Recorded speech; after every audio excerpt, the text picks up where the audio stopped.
नमस्कार सर्वांना. आता आईने इकडे आम्हाला एक काम दिलं होतं. ते काम म्हणजे चिकू पाडून आणण्याचं.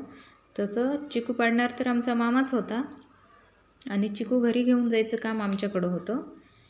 आणि बच्चे कंपनी पण माझ्यासोबत आली होती, पण ते सांगूनही ऐकत नव्हती. बघा त्यांचं झाडावर चढणं उतरणं कसं चालूच आहे.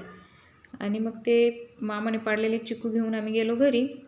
मग मी आणि माझ्या भावाची मुलगी गेलो मंदिरामध्ये. खरं तर तिची स्कूटी मी पहिल्यांदाच चालवत होते, त्यामुळे मला खूप भीती वाटत होती, पण छान चालवली मी स्कूटी. आणि मग आम्ही पोहोचलो मंदिरात. खूप छान मंदिर आहे हे, गणपतीचं मंदिर आहे. खूप दिवसांनी इथे आल्यावर खूप छान वाटलं मला.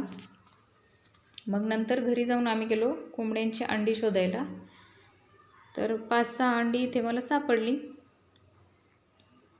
आणि जर तुम्हाला माझा व्हिडिओ आवडला असेल तर लाईक, शेअर आणि सबस्क्राईब करा. बाय.